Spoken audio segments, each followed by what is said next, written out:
요한복음 10장에서는 지금 우리가 이 오병이어 사건도 있었고, 그리고 또 이 소경이 날 때부터 소경되었던 사람이 눈을 떠서 예수님 만나고 그래서 눈을 떠서 안식을 얻는 그런 표적을 예수님께서 하고, 거기에 대해서 설명으로 지금 계속해서 10장에서도 연결시켜서 양과 목자에 대해서 얘기를 하고 있습니다. 근데 소경이 눈을 뜬 사건과 양이 목자와 무슨 상관이 있나, 상관성이 없는 것처럼 그렇게 보여지는 이 본문인데, 사실 보면 이제 하나의 상징도 되지만은 소경이 눈을 뜨는 사건에 대한 연장적으로 설명에 대한 부분이 바로 요한복음 10장이라고 볼 수가 있습니다. 그래서 표적이 있고 그 표적에 대한 설명으로 예수님이 요한복음을 통해서 이렇게 얘기를 했는데, 그 표적이 단순하게 육신의 문제를 해결하는 그런 어떤 이적과 기적이 아니라 이것을 통해서 진짜 참것 그리고 진리를 보여줄 수 있는 것이 바로 이 표적이라는 것입니다. 그래서 이 표적을, 우리가 가장 대표적인 표적은 예수님도 많은 사람들이 표적을 보여달라고 했지만은 내가 너에게 보일 수 있는 것은 요나의 표적밖에 없다라고 했죠. 그 요나의 표적은 단순하게 요나가 살아난 사건을 넘어서 예수님이 죽고 부활할 것을 갖다가 자신의 죽음과 부활을 갖다가 상징한다, 보여준다는 것을 갖다 얘기했죠.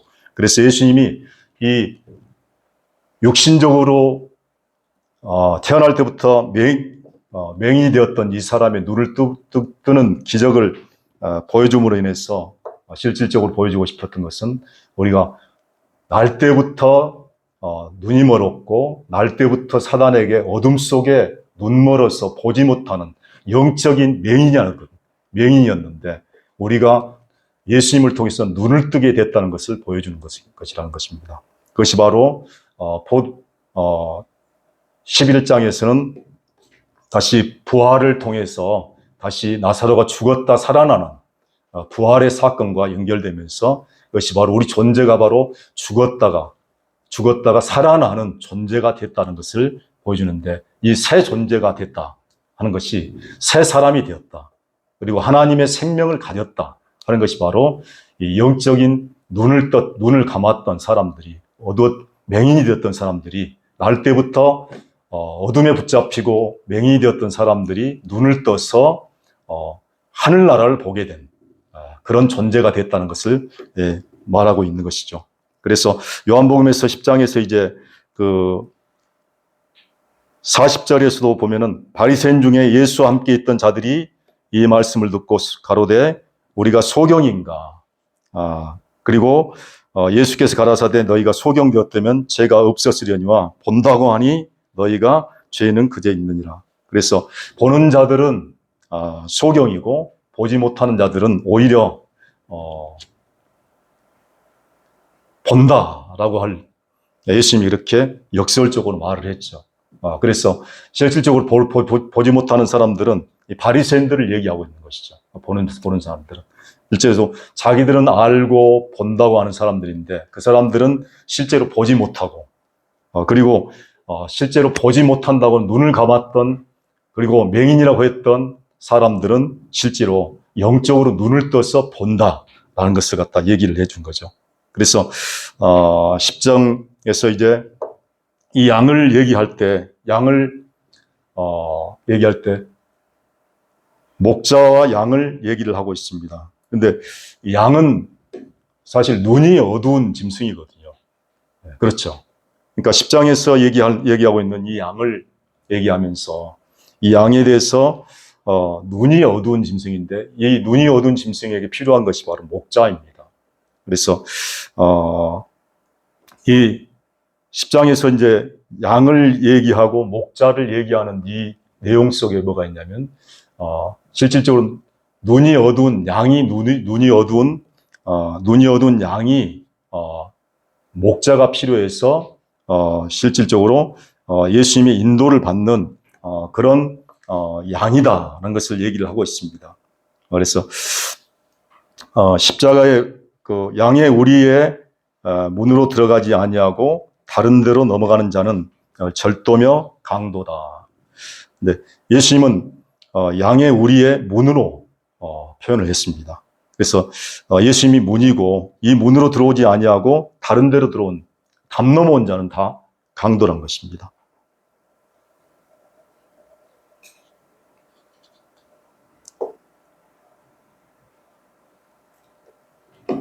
그래서 나보다 8절에도 보면 나보다 먼저 온 자는 다 절도고 또 강도고 그리고 또 10장에서 보면은 도적이 오는 것은 도적질하고 죽이고 멸망시키는 것이 바로 도적입니다.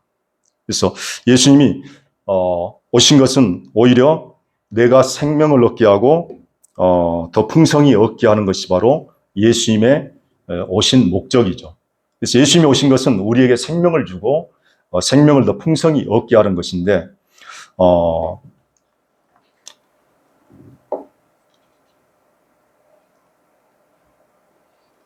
도적이 오는 것은 죽이고 심판하러 오는 것이고 예수님은 살리러 왔다는 것입니다.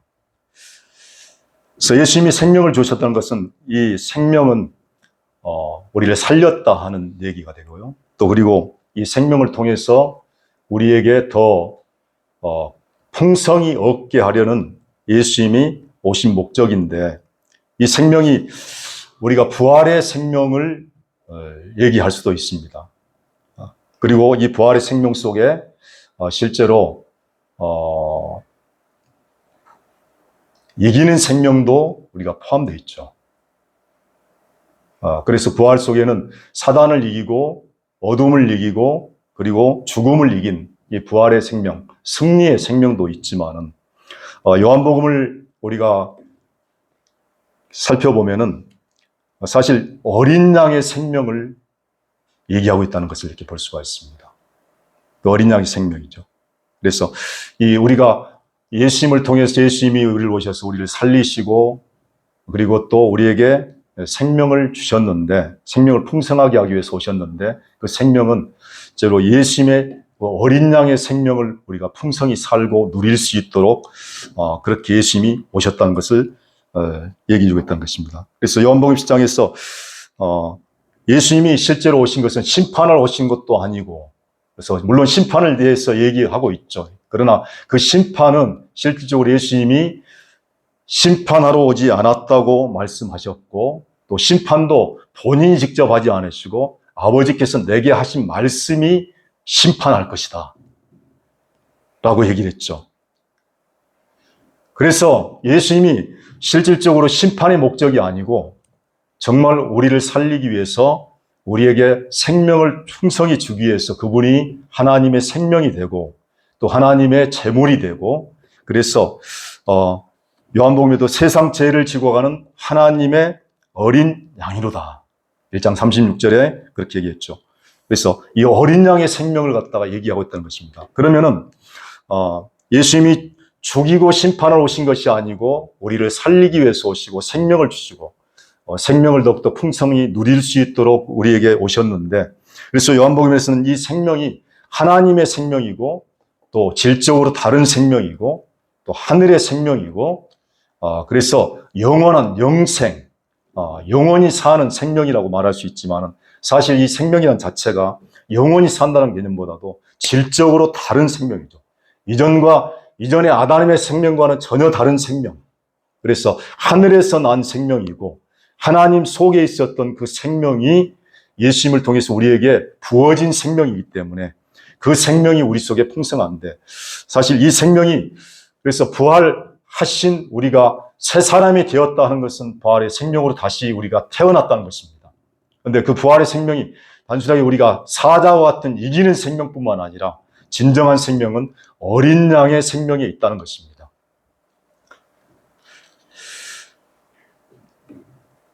그래서 11장 45절, 10장 41절 보면은 나는 선한 목자라 선한 목자는 양들을 위하여 목숨을 버리거니와. 그래서 이 버리는 자신의 생명을 버리는 자신의 생명을 그대로 소비하는 자신의 생명을 그리고 내어주는 바로 이 생명이 바로 하나님의 생명의 가장 풍성한 생명이라는 것입니다. 그래서 3장 14절도 보면은 요한복음에서 앞에 니고데모에게 얘기를 할 때 니고데모에게 내가 위로부터 나지 아니하면 거듭나지 아니하면 하나님 나라를 볼 수 없고 들어갈 수 없다 하면서 또 그것을 다시 얘기를 하죠. 성령으로 나지 아니하면 내가 하나님 나라에 들어갈 수 없다라고 했죠. 그러니까 거듭난다, 다시 난다. 이 거듭난다는 말이 정확하게 표현하면은 니고데모의 이해하고 니고데모가 알고 있는 표현이죠. 거듭났다라기보다는 위로부터 났다, 위로부터 났다, 하늘로부터 났다, 그리고 성령으로부터 났다. 이것이 바로 진정한 맞는 표현이란 것입니다.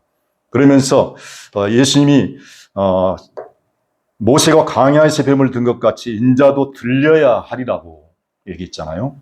들려야 하리라 했는데 이 들려야 한다는 것이 요한복음에서 이중적으로 쓰여졌다는 것입니다. 들린다는 것은 예수님이 십자가에 달린다는 의미를 가지고 있습니다. 이것이 들리는 것이죠. 내가 들려야 하지 말. 땅에서 들리면 들려야 하리니, 그리고 또 이것이 바로 부활과 성천을 갖다가 얘기한다는 것입니다. 그러므로 요한복음에서 이제 뒤편에 가서 보면은 3장 14절에 12장 23절에 조금 보면서 하겠습니다. 12장 23절에는 이제 요한복음이 앞에는 표적의 책들이죠. 표적의 책들을 얘기하고 있습니다. 왜냐하면 7가지 표적을 얘기를 하고 있습니다. 가나안 물과 포도주를 만드는 사건뿐만 아니라 그리고 또 오병이의 기적을 행하고 또 그 다음에 또 수가성 여인 얘기도 나오죠. 예, 수가성 여인은 이제 첫 번째 표적의 이제 어떤 설명의 부분이라고 볼 수가 있습니다. 수가성하고 니고데모는 물과 포도주를 만든 사건에 대한 설명 부분이에요. 예, 설명 부분이죠. 이것이 바로 어떤 존재의 변화, 그리고 위로부터 난 것, 그리고 남편된 예수님을 만나서 생수를 얻는 생수를 만난, 그래서 생수 대신 성령을 통해서 사는 존재가 된 것을 갖다 얘기를 하는 거죠. 그리고 12장에 보면 이제 앞에 부분에 이렇게 7가지 표적을 하고 완전한 표적이죠. 7가지 완전한 표적. 이 완전한 표적을 통해서 예수 그리스도가 누구신가? 그래서 그 기적을 보여줌으로 인해서 진정한 표적의 실체가 누구인가? 그것을 보여준다는 것이죠. 그러므로 아래 것만 보는 사람들은 이 기적을 보고 자신의 문제를 해결하고 육신의 문제가 해결받는 것에 초점이 되어 있지만은 진정으로 표적을 본 자들은 예수 그리스도가 생명 대신 생수 대신 예수 그리스도, 그리고 율법의 모든 문제를 해결하시고 진정한 남편 대신 그리스도를 만나는 것이고, 그리고 정말 어두웠던 날 때부터 우리가 사단에게 붙잡혀서 어둠 속에 있었던 눈먼 자들이 예수 그리스도를 만나서 영적으로 눈을 떠서 하나님 나라를 보게 된 그런 존재가 되었다는 것을. 그래서 그 사건이 마지막으로는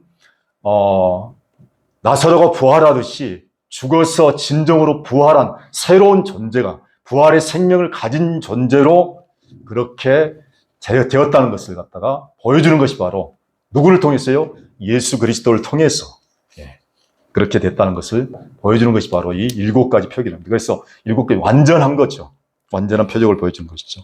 그래서 요한복음이 사실 철저하게 이 아래 것과 위의 것을 구별을 하죠.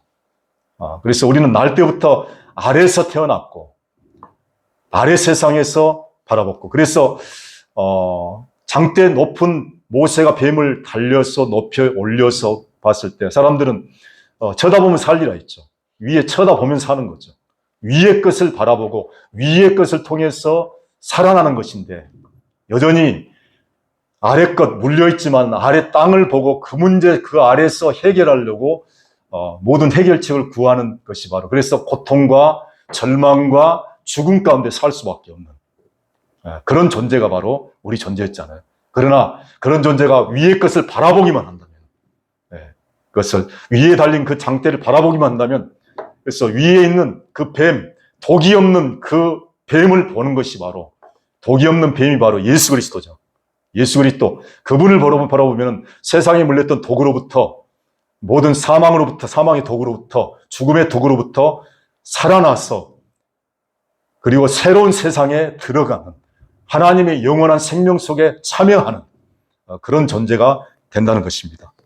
그래서 앞에 부분이 7가지 표적을 통해서 이렇게 얘기하고 있는 것이 바로 무엇이냐면은 표적이죠. 7가지 표적을 보여주고, 그리고 이 표적을 통해서 12장부터 보여준 것이 바로 무엇이냐면요, 영광의 책이라고 이렇게 얘기하고 있습니다. 그런데 아이러니하게도 사실 영광이라고 말을 했지만은 이 영광이 아니라 예수님이 십자가의 12장부터 나온 것이 어떤 얘기가 주로 많이 쓰이냐면은 예수님이 십자가에 죽는 얘기들을 많이 쓰고 있어요. 그래서 14장에서 모세가 광야에서 뱀을 든 것 같이 인자도 들려야 하리니 하는 속에는 무엇이 포함되어 있냐면 십자가에 죽는다는 것이 있고, 또 하나는 예수님이 높아진다, 승천한다는 의미를 같이 갖고 있다는 것입니다. 그러면은 12장 23절에서는 이 얘기를 예수께서 대답하여 가라사대 인자의 영광을 얻을 때가 왔도다 라고 얘기를 하고 있습니다. 그런데 이 때가, 영광을 얻을 때는 언제냐면 예수님이 바로 십자가를 지기 앞전에 십자가를 질 때가 왔다는 것을 예수님이 얘기하고 있다는 것입니다. 그러면은 앞에 얘기하고 있는 들려야 하리니 라고 얘기했던 이 말은 무엇이냐면요, 예수님이 십자가에 죽는다는 것을 얘기하고 있다는 것입니다. 그러면 예수님이 십자가에 죽는 것, 십자가에 매달리는 것이 바로, 죽는 것이 예수님의 가장 큰 영광이란 거예요.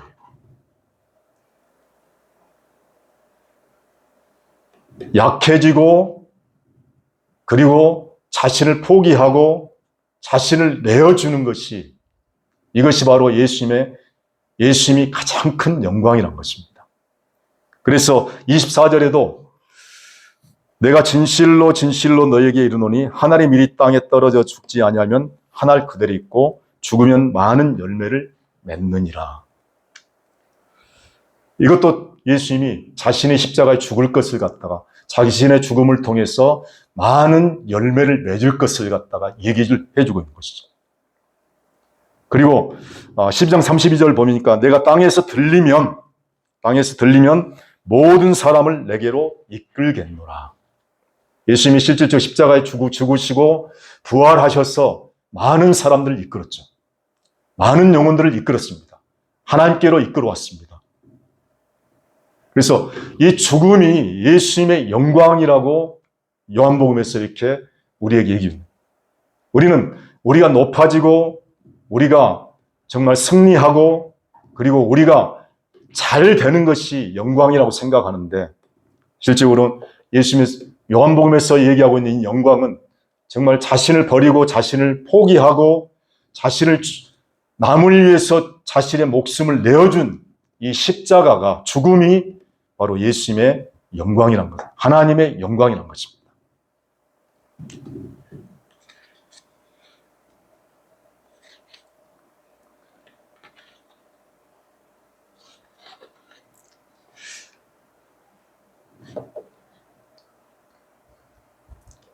그래서 이번에 고린도전서도 우리가 이제 같이 보게 됐지만은, 고린도전서를 볼 때 너무 우리가 성경을 봐오면서 내 중심적으로 봐온 것들이 너무나 많았구나 하는 생각이 많이 들었습니다. 왜냐하면은 십자가가 있음에도 불구하고 십자가의 어떤 모습들이 있음에도 불구하고 그 십자가가 실질적으로 진짜 성령이 알게 해주시지 않는다면은 그 십자가가 십자가로 잘 보이지 않겠구나 하는 생각이 들었습니다. 그래서 고린도전서에도 얘기할 때, 그 십자가를 얘기할 때 하나님이 성령이 아니면 하나님의 깊은 것을 알 수가 없다라고 그렇게 얘기했잖아요. 근데 하나님의 가장 깊은 것은 무엇이냐면 바로 십자가입니다.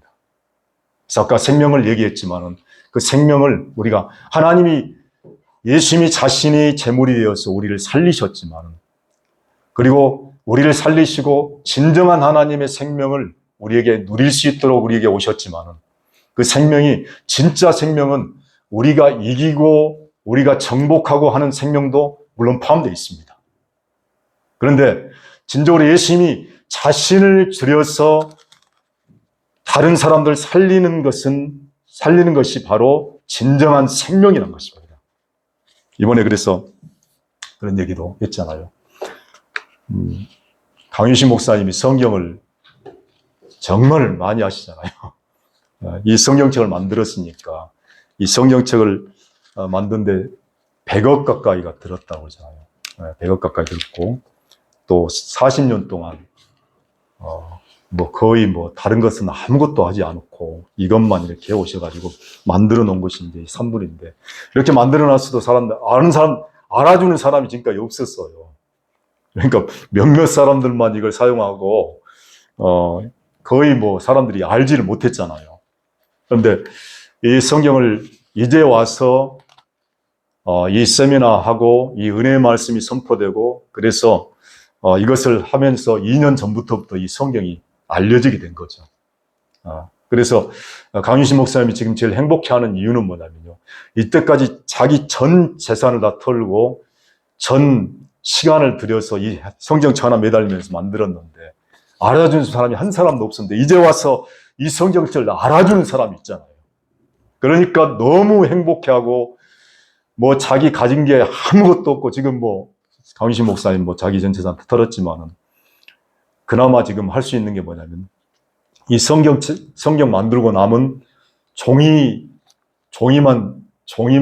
지하실에 가득 남아있을 정도로 남는 게 하나도 없어요. 그래서 이렇게 하면서 이 말씀을 보니까 이 말씀이 실질적으로 정확히 볼 수 있는 연장을 우리에게 준 거잖아요. 그래서 고린도전서에서 이 생명이 돼서 어린 양의 생명이 돼서 우리가 볼 수 있는 것은 이 어린 양이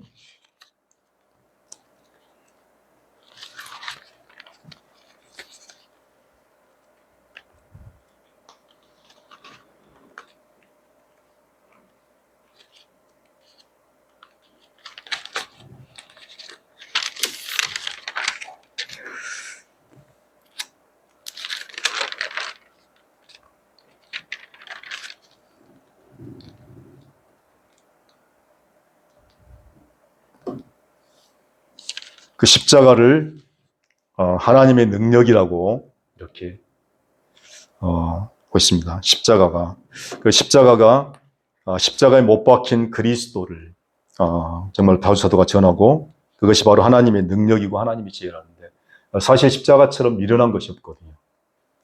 십자가처럼 약한 것이 없고 왜냐하면 아무것도 하지 못하고 아무것도 할 수 없고 아무것도 할 수 없는 그래서 자기 자신도 살리지 못한 바로 미련함이 바로 십자가거든요. 그런데 그 십자가가 오히려 가장 강하고 가장 지혜 있다는 것이죠. 하나님의 진정한 능력이 무엇이냐는 것입니다. 그래서 이 고린도전서를 보면서 이제 그 앞에 1장은 한자로 이렇게 정리를 하니까요. 1장이 약이에요. 약함. 근데 그 약이 어떤 약이냐면 하나님의 약함이란 것이죠. 하나님의 약함. 하나님이 우리를 살리기 위해서 세상에서 가장 낮아지시고 가장 약해지셨다. 그것이 바로 하나님의 능력이란 것입니다.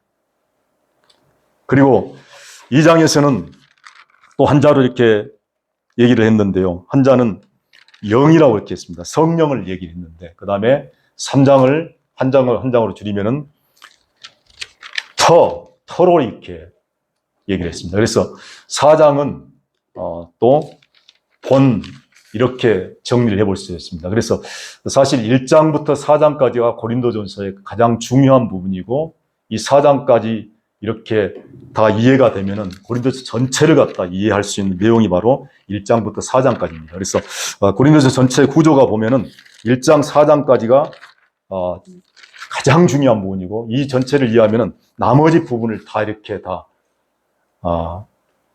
요약했을 정도로 중요한 부분이 바로 4장까지입니다. 그래서 우리가 이 생명에 대해서 약한 것에 대해서 얘기를 했는데 하나님이 그 쓰레기 하나님이 4장에서 보면은 결국은 이 본을 보이셨는데 어떤 본을 보이셨냐는 것입니다. 이 본이 바로 나오는 4장 9절부터 나오는 내용들인데요. 내가 생각건대 하나님이 사도인 우리를 죽이기로 작정한 자 같이 미말에 두셨음에 우리는 세계 곧 천사와 사람에게 구경거리가 되었노라. 사도 바울이 자신의 어떤 얘기를 하면서 세상에 미말에 두셨다는데 맨 끝이죠, 맨 끝. 예, 맨 끝. 예, 맨 끝입니다. 미말. 아주 끝. 예, 그리고 또 13절에는 보니까 비방을 당한 즉 권면하니 우리가 지금까지 세상의 더러운 것과 만물의 찢기같이 되었다는데 이 더러운 것과 찢기가 되었다는 것이 바로 어떻게 보면은 고린도전서에서 말하고 있는 핵심 단어입니다. 그래서 바울 사도가 고린도전서에서 얘기를 하고 있지만 내가 약하고 두려워하며 심히 떨었다라고 했는데 이 사도 바울이 떨었다고 하는 내용 중에는 아덴이라는 곳에 가서 전도를 하면서 그 아덴에서 많은 사람들에게 복음을 전할 때 그때 어떤 내용들을 전했냐. 아덴이라는 곳이 아테네 아닙니까? 가장 철학이 많고 스토이고 그다음에 에피쿠로스니까 스토익 학파 있고 에피쿠로스 학파라든지 그런 어떤 철학 사상들이 많았던, 그리고 철학이 아주 발달됐던 곳이 바로, 그래서 그곳에서는 많은 새롭게 나오는 철학에 대해서 논할 정도로 많은 관심이 있었던, 상당히 지식이 있고 지혜가 많았던 사람들이었죠. 그런데 그곳에서 사도 바울이 전할 때 자신도 예전에 있던 자신의 지혜를 가지고 그것을 전했던 것입니다. 그 철학을 가지고 있는 논하는 사람들에게, 그 지혜를 가지고 있는 사람들에게 세상의 지혜를 가지고 자신의 지혜를 가지고 전했을 때 큰 실패를 보게 됐죠. 겨우 몇 사람을 얻게 되는. 그리고 나서 고린도 지역에 가서 사도 바울이 상당히 그것에 대해서 많은 경험을 하고 내가 할 수 없구나, 내 힘으로 했구나, 내 지혜로 했구나 하면서 알게 된 것이 사도 바울이 겪었던 것이 뭐냐면 내가 심히 약하고 두려워했다라는 것입니다. 자신이 할 수 없다는 것을 알았죠. 그리고 고린도전서에서 얘기하고 있는 내용들이 바로 그런 내용입니다. 그래서 사도 바울이 세상에 더러운 것과 찢기같이 되었다는 것은 뭐냐면 이 찢기가 가장 쓰레기 아닙니까? 쓰레기예요. 그리고 찌꺼기죠, 찌꺼기. 그런데 이 단어가 사실 보면 정확한 번역이라고는 약간 좀 아쉬운 점이 있습니다. 왜냐하면은 이 찌꺼기란 게 이제 원어적으로는 뭐냐면 카타르마인데 이 페리가 이렇게 주위를 얘기하잖아요. 주위를 얘기하는데 주위를 갖다 카타르, 깨끗하게 하는 것, 청소하는 것을 말합니다. 그리고 이 카타르마가 명사를 나타내는 것이기 때문에, 그러니까 정확하게 번역을 하면 쓰레기라기보다는 주변을 깨끗하게 청소하는 것을 말하는 것이죠. 그래서 쓰레기를 갖다, 찌꺼기 같은 것을 갖다가 벗겨서 완전히 그 벗긴 쓰레기를 갖다 자신이 다 뒤집어 써서 자신이 더러워진 걸레가 바로 이 카타르마예요. 그러니까 예수님이 우리를 위해서 걸레가 되셨다는 것입니다. 자신이 죄가 없으신 분이시고 또 흠이 없는 분이시지만, 어린 양이시지만 그분이 우리 죄를 짊어지시고 더러워지시고 순환을 고초를 당하시고 수치를 당하시고 우리를 살리기 위해서 한 것이죠. 이것이 바로 이 속에 약함이 있고 미련함이 있는 것이죠. 세상에서 보면 가장 미련하고 가장 약하고, 그런데 이것이 바로 하나님의 능력이라는 것입니다. 이것이 바로 하나님의 지혜라는 것입니다.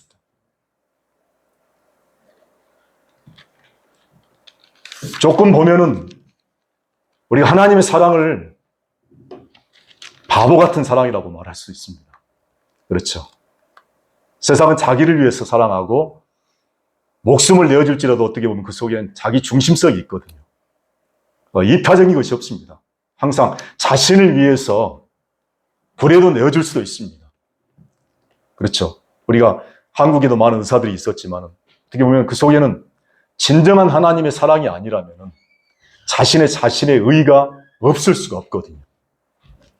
그런데 하나님은 자기 중심, 철저하게 이타적인 사랑으로 자신이 모든 사람의 죄를 대신해서 죽으시고 자신의 생명을 버리시고, 그래서 자신을 심지어는 가장 낮은 자까지도 보다도 더 낮은 자리에 그래 오셔서 그 모든 사람들을 다 받아주시고 용납해 주시고, 그래서 어떤 사람이 돌을 던질지라도 예수님은 돌을 던지지 않고 그 사람까지도 다 받아줄 수 있는 그 바보 같은 사랑이 바로 하나님의 사랑이죠. 이것이 우리를 살리는 것이죠.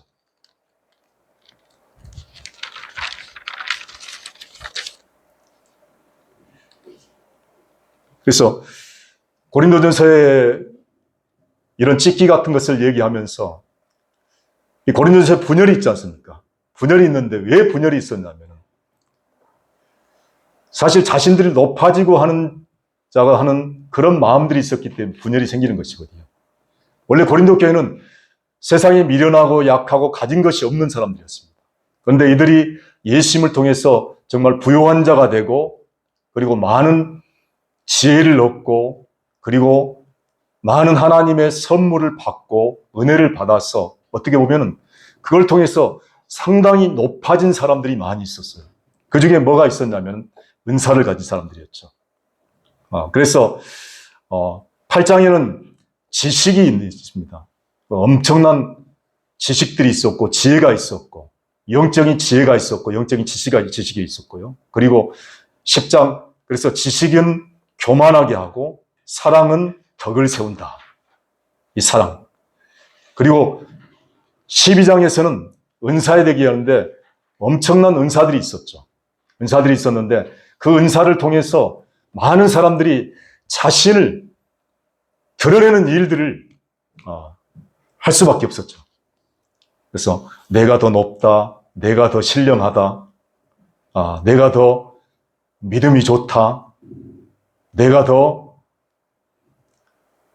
봉사를 많이 한다, 내가 더 교회를 많이 세운다, 그런 어떤 자기를 높이는 일들이 자연적으로 은사를 통해서 나타난 것입니다. 그런데 사도 바울이 제시했던 내용은 어떤 거냐면 내가 너에게 좋은 길을 좋은 길을 더 보이겠다. 믿음과 소망과 사랑이 있으나 그 중에 제일은 사랑이라. 그러면서 사랑을 얘기를 하죠. 그래서 가장 신령한 것은 사실 보면은 우리가 영적으로 많은 은사를 가지고 많은 지식을 알고 영적 비밀을 아는 것이 신령한 것이 아니라 진정으로 사랑할 수 있는 것은 이렇게 찢기 같은 걸레 같은 모습이 되어서 다른 사람을 살리는 그 사랑을 가진 자가 진정으로 능력자고 진정으로 신령한 자라는 것을 얘기해 주고 있다는 것입니다. 그래서 하나님의 본질적인 능력은 뭐 병을 고치고 기적을 행하고 그리고 엄청난 믿음을 행하고 그것이 바로 하나님의 능력이 아니고 진정한 능력은 자신을 버릴 수 있는 능력, 낮아질 수 있는 능력. 그래서 걸레가 될 수 있는 것이 바로 능력이란 것입니다. 십자가의 능력이죠. 그래서 미련하고 약함을 통해서 사람들을 살릴 수 있는 것이 바로 진정한 능력이라는 것입니다. 그래서 고린도전서에서 얘기하고 있는 이 능력은 하나님이 미련해지시고 하나님이 약해지셔서 사람들을 살릴 수 있었던 것처럼 그것이 바로 우리가 쓰레기처럼 버려지고 그리고 더러워지고 미련하고 약해지는 능력이 바로 진정한 능력이란 것입니다. 그래서 낮아질 수 있는 능력이 진짜 능력이죠. 찢기가 될 수 있는 것이 바로 진정한 영광입니다. 사실 우리 옛사람은 이렇게 십자가 앞으로 나가기가 쉽지 않거든요. 십자가가 좋지는 않습니다. 십자가가 편하지는 않습니다. 왜냐하면 우리 스스로는 늘 이렇게 높아지는 것이 상당히 편하거든요. 그래서 예수님이 수치를 당하시고 우리를 영화롭게 하시고 또 찢기가 되시고 우리를 깨끗게 하셨습니다. 이것이 바로 사랑이죠.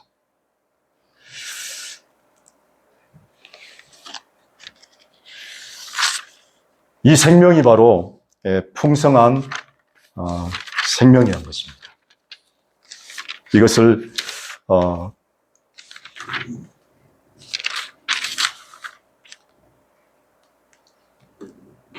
이걸 얘기하면서 그래서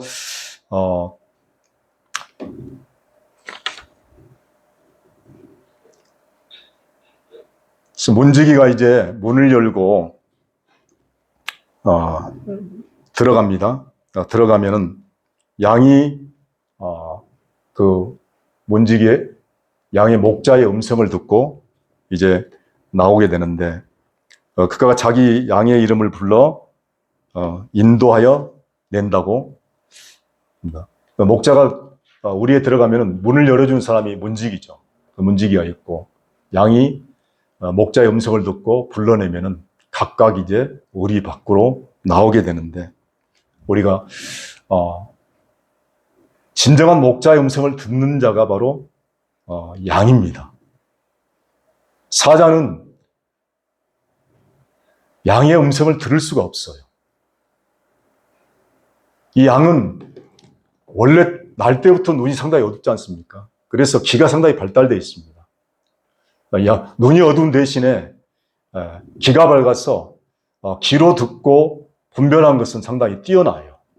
그래서 부를 때 양들이 이동할 때도 보면은 그 앞에 가는 양을 따라서 가야지만이 길을 잃지가 않아요. 목자가 인도를 하면은 앞에 있는 양의 뒤를 따라서 계속 이동을 해야지 그들이 길을 잃지 않고 올바로 갈 수가 있습니다. 그런데 그래서 양들이 목자가 양을 부르면은 다른 사람의 말은 잘 듣질 않아요. 양의 목자의 음성은 알아볼 수 있습니다. 그래서 목자가 부르면 양들이 그 음성을 듣고 오는데 양이기 때문에 그래서 양이 목자의 음성을 듣고 온다는 것입니다. 우리가 하나님이 우리를 불러내시는 것이 사실 여러 가지 돌고 돌아서 이곳까지 오는 사람도 많이 있습니다. 복음을 듣고 말씀을 듣고 그래서 정말 강도에게 착취를 당하기도 하고 그리고 또 도둑에게 도둑 맞아서 인생을 날리기도 하고 그렇게 살아오신 분들도 많죠. 어제 우리 박태준 자매님도 그 살아왔던 가정을 인자하는데 보니까 험악한 세월을 살아오셨어요. 처음에 어디라고 그랬죠? 예, 저기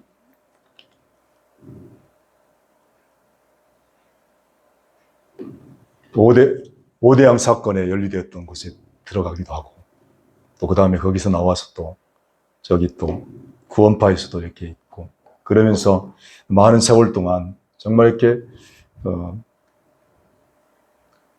인생의 강도를 만나서 인생을 그렇게 날리고 그러면서 그 가운데서도 하나님이 계속해서 목자의 부르심을 듣고 이곳까지 이렇게 오게 된 것을 이렇게 볼 수가 있죠. 네. 사실 목회자는 목자가 아니죠. 하나님의 말씀을 통해서, 복음을 통해서 이렇게 부르셔서 여기까지 인도하셨는데, 이렇게 각각 불러내신다는 것입니다. 예, 불러내시죠.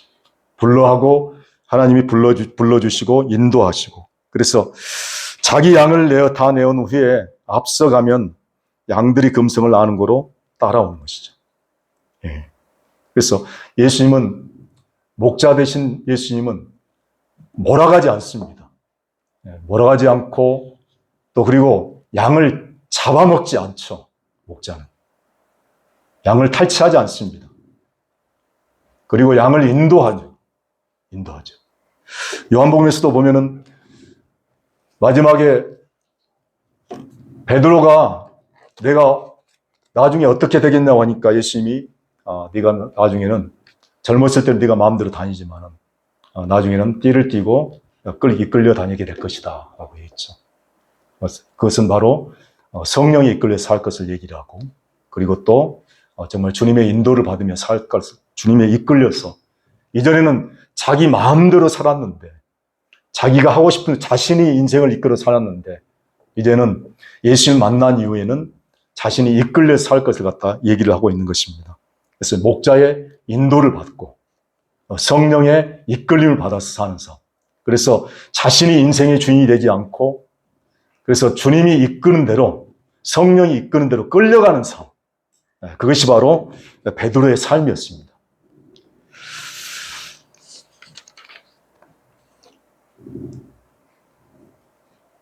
또 타인의 음성은 잘 듣지 못하는 거죠.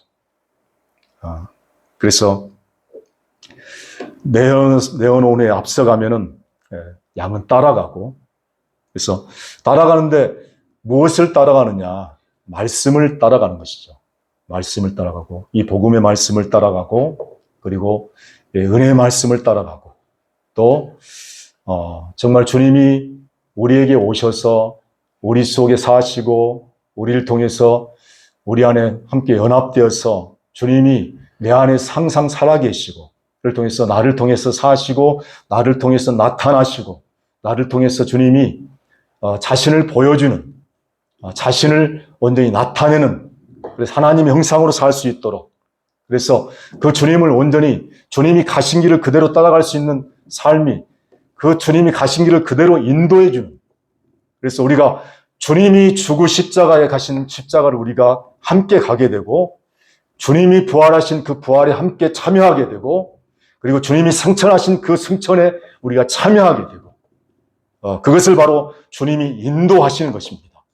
그 인도를 따라가는 것이고, 그것을 따라가서 우리가 함께 죽고, 함께 살고, 함께 우리 안에 살아서 주님이 우리를 평생토록 인도해주고, 그래서 그 주님이 사는 그 생명 속으로 우리가 계속해서 살아갈 수 있도록 우리를 인도하신다는 것입니다.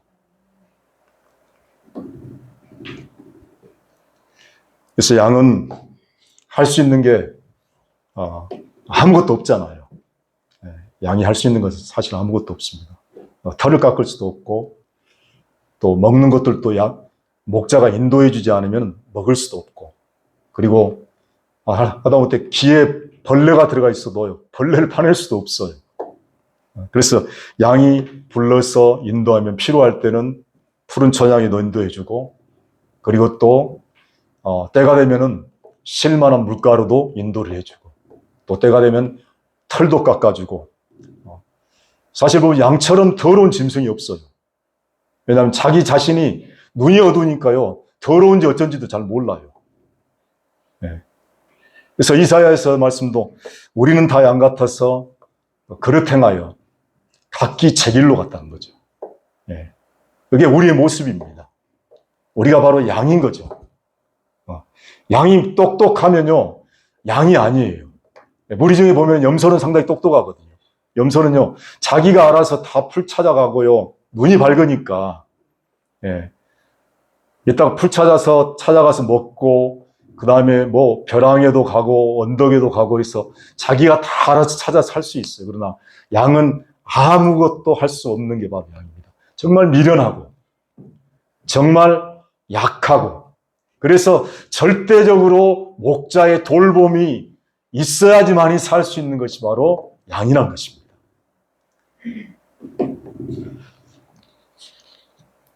근데 내가 양이구나,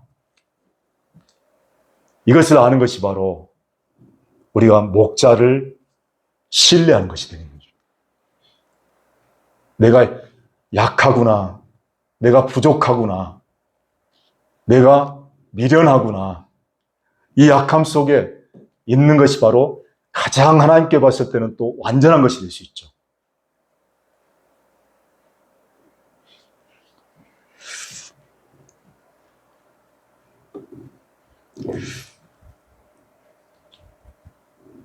그래서 양은 사실 지혜롭고 똑똑해야지 사랑받는 것은 아니죠.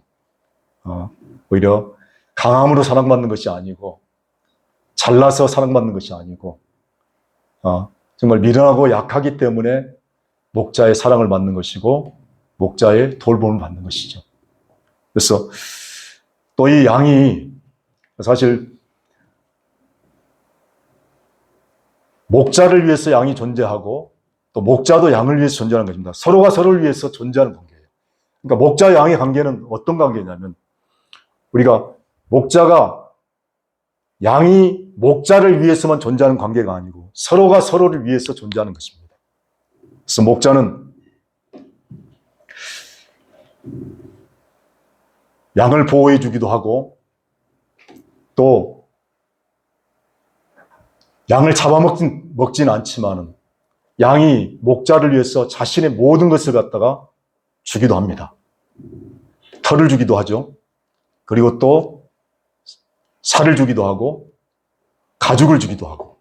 그래서 이 모든 것을 양이 자기 자신의 것을 다 드릴 수 있는 것이 바로 양입니다.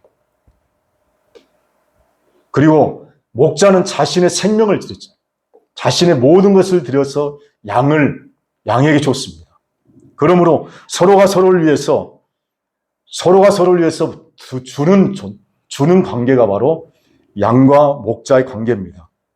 그래서 나는 선한 목자라 내가 양들을 위하여 목숨을 버린다는 것입니다.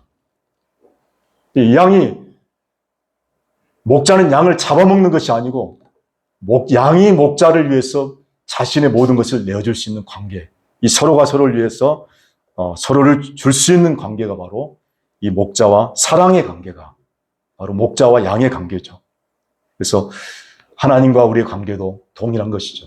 우리의 모든 것을, 하나님께서 주신 우리의 모든 것을 우리가 하나님께 드릴 수 있는, 그리고 하나님이 자신의 생명까지 주어서 우리를 살리고 우리에게 풍성한 생명을 주시고, 그래서 우리에게 주신 그 생명을 통해서 다시 하나님께 모든 것을 다 드릴 수 있는 관계가 바로 하나님과 우리의 관계라는 것입니다.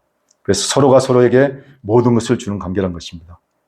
그래서 4절 보면은 음성을 아는 고로 따라 오되 양은 목자의 음성만 듣는다는 것입니다. 그래서 눈이 어두워서 귀가 밝아서, 눈이 어둡지만은 귀가 밝아서 말씀만 들을 수 있고, 말씀을 듣고 말씀을 분별할 수 있는 그런 지혜가 있는 것이죠. 우리가 말씀을 들을 때 이 말씀이 정말 참 진리구나 하는 것은 성령이 아니면은 진정으로 알 수가 없는 것입니다. 그러니까 우리가 이 진정한 복음을 듣고 복음 안에 나올 수 있는 것은 성령의 인도가 있었기 때문에, 성령이 우리를 말씀을 갖다가 열어줬기 때문에 이 말씀을 들을 수 있는 것입니다. 사실 많은 사람들이 얘기를 하지만 이 말씀을 듣는 것이 참 쉽지 않다고 그러잖아요. 저도 이 말씀을 들으면서 제가 잘 됐더라면은 사실 이렇게 듣기는 힘들었을 것 같아요. 근데 정말 망하고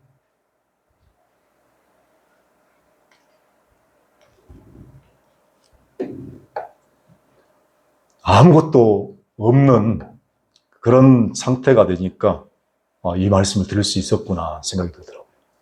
그래서 한때 시작하면서 엄청난 꿈을 가지고 시작을 했었는데, 그러면서 망한 자리에 있다 보니까 사실 예전에 들리지 않았던 것이 들리더라고요. 그래서 이 우리를 부르신 것이 사실 보면은 이제 가장 약한 자리죠. 가장 망해서 약해서 아무것도 할 수 없는 자리. 그리고 내가 내 힘으로는 어떤 것도 할 수 없는 자리. 그 자리가 바로 사실 진정으로 완전한 자리. 그 자리가 바로 정말 하나님이 부르신 자리더라고요. 그래서 많은 분들이 얘기할 때 망한 가운데서 불렀구나. 네, 망한 가운데서 불렀구나 하는 것이 바로 그 말씀들이죠. 그래서 하나님이 우리를 각각 불러 인도하시는데 정말 약한 가운데서 불러내시고, 그러니까 양의 자리에 있을 때 우리가 말씀이 들려지는 거예요. 네. 그래서 사자는 이기는 생명이고 정복하고, 물론 다윗의 사자, 다윗의 별 사자라고도 얘기를 하죠. 물론 그런 사자의 모습도 있습니다. 그러나 진정한 생명을 우리에게 풍성하게 하는 것은 양의 생명이라는 것입니다. 약하고 부족하고 연약한, 그래서 그 약함 속에서 진정한 생명이 흘러나와서 다른 사람들을 살릴 수 있고 다른 사람들을 세울 수 있고, 또 그것도 교회가 또 덕이 되는 것들도 진정으로 엄청난 능력을 통해서 교회가 세워지고 덕이 되는 것이 아니라 그 약함을 통해서 내가 너보다 더 낫다가 아니라 당신이 나보다 더 낫습니다. 당신이 나보다 더 높습니다. 당신이 나보다 더 훨씬 더 훌륭합니다. 그걸 통해서 나를 낮출 때, 내가 그 사람의 발판이 될 때, 그리고 내가 약하고 부족할 때, 미련할 때 다른 사람들에게 진정으로 덕이 되는 것이죠. 이것이 바로 세우는 것입니다. 그 자리가 바로 십자가의 자리고, 또 그리고 정말 하나님이 정말 하나님의 본성이, 하나님의 진짜 생명이 바로 그것이 생명이란 것입니다. 기도하겠습니다. 하나님, 우리에게 오셔서 우리를 위해서 모든 것을 다 내어주신 하나님의 생명, 그리고 우리를 위해서 찢기가 되신 그 하나님의 생명을 우리가 또 누리게 하시고 알게 하시고 또 경험할 수 있도록 인도해 주셔서 감사합니다. 하나님, 우리는 살 수 없지만 그러나 우리 안에 계신 주님이 그렇게 살 수 있음을 인해서 또 하나님을 감사하고 또 찬양합니다. 하나님, 그로 인해서 우리가 정말 세상에 찢기같이 된다 할지라도, 그리고 또 우리가 버려진다 할지라도, 미련하고 약한 된다 할지라도 오히려 우리를 강하게 하시고 능하게 하시고, 그를 통해서 하나님의 살아계심을 나타내고, 그리고 또 하나님의 역사하심을 경험할 수 있도록 인도해 주셔서 감사합니다. 하나님, 더욱더 우리가 알 것은 하나님의 그 아름다우심을 알고 그 하나님의 아름다운 사랑 속에서 우리가 늘 경험하며 그 하나님의 사랑을 나타내며 살 수 있도록 인도해 주시옵소서. 이제는 우리 주 예수 그리스도의 은혜와 하나님의 사랑과 성령의 교통하심이 오늘 함께 하나님 앞에 예배드리는 모든 심령 위에 지금부터 영원토록 함께 있을지어다. 아멘.